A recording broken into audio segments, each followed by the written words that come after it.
আসলে আপনারা ইতিমধ্যে অনেকের কাছে যারা তাদের খুব আন্তরিক ছিলেন, যাদের মনি ভাইয়ের সাথে যাদের খুব ইন্টিমেসি ছিল, আন্ডারস্ট্যান্ডিং ছিল, যারা সহযাত্রী ছিল, যারা একসাথে পথ চলেছেন, সহকর্মী ছিল, তাদের কাছে অনেকে অনেক ভালো শুনেছেন। আমার বলার তেমন কিছু নেই। এরপরে আমাদের প্রধান অতিথি, যিনি আমাদের প্রধান আকর্ষণ, ওনার কাছে অবশ্যই আমরা শুনবো, দিক নির্দেশনামূলক কিছু বক্তব্য শুনবো। এবং আমি এই অনুষ্ঠানের মাধ্যমে আবারও মনি ভাইয়ের জন্য শ্রদ্ধা ভরে স্মরণ করতে চাই। উনার জন্য আমরা অবশ্যই আজকে দোয়া করব, আল্লাহ যেন উনাকে পরকালে ভালো রাখেন, উনাকে যেন বেহেশত নসিব করেন। এবং সত্যিকার অর্থে উনার জন্য কিছু দুই একটা কথা না বললেই নয়, আমি বেশি কিছু সময় নিব না।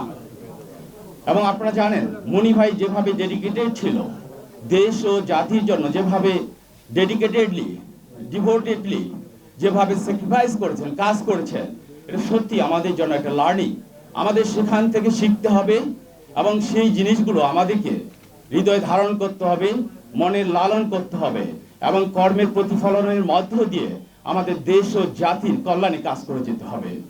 ইভেন আপনারা জানেন উনি টোটালি লাইফ লং ছিলেন ব্যাচেলার, বিয়ে পর্যন্ত উনি করেননি। তাই তো কবির ভাষায় আমি বলে যেতে চাই, মনির ভাই তো ছিলেন সেই পথের পথিক, যিনি শুধু একটি পথেই খুঁজেছেন, সেটি হচ্ছে জনসেবা, সেটি হচ্ছে মানব সেবা, সেটি হচ্ছে মানব কল্যাণের জন্য কাজ করে যাওয়া।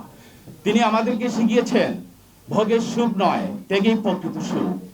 উনার কাছ থেকে আমরা শিখিয়েছি leadership is not such a thing to being the best, leadership is such a thing to make all people sells better. Leadership নিজে ভালো থাকার জন্য নয়, লিডারশিপ প্রত্যেককে ভালো রাখার নামই হচ্ছে লিডারশিপ। তিনি সত্যিকার অর্থে জোটে রাজনীতি করেছেন, সংঘবদ্ধতা রাজনীতি করেছেন, ঐক্যবদ্ধতা রাজনীতি করেছেন।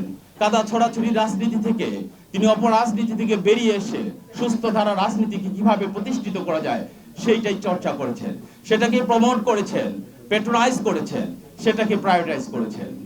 তিনি অপসংস্কৃতি থেকে বেরিয়ে এসে কিভাবে সুস্থ ধারা রাজনীতিকে, কিভাবে সমাজে রাজনীতি অঙ্গনে স্প্রেড করা যায়, প্রতিষ্ঠিত করা যায়, সেই মতবাদী তিনি বিশ্বাসী ছিলেন। সেটাই তিনি কর্মের মধ্যে প্রতিফলন ঘটানোর চেষ্টা করেছেন।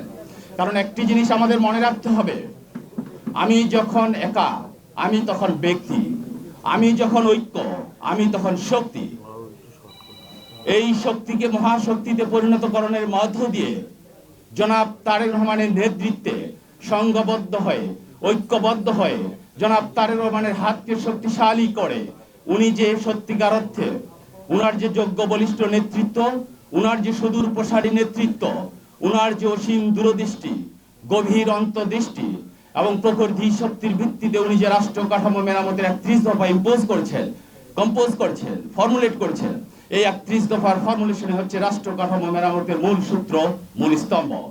কাজে 31 দফার আলোকে আমরা সংঘবদ্ধ হয়ে, ঐক্যবদ্ধ হয়ে জনাব তারেক রহমানের নেতৃত্বে রাষ্ট্রের প্রতিটি জায়গায়, প্রতিটি ক্ষেত্রে রাষ্ট্র কাঠামো মেরামতের নেতৃত্বে আমরা যদি প্রপারলি প্ল্যানিং করি, টাইমলি অ্যাপ্লিকেশন করে, ওয়েল এক্সিকিউশনের মধ্য দিয়ে জনাব তারেক রহমানের নেতৃত্বে বাংলাদেশকে অবশ্যই বিশ্বের দরবারে মাথা উঁচু করে দাঁড়াবে। এটাই আমাদের প্রত্যাশা, এটাই আমাদের কামনা।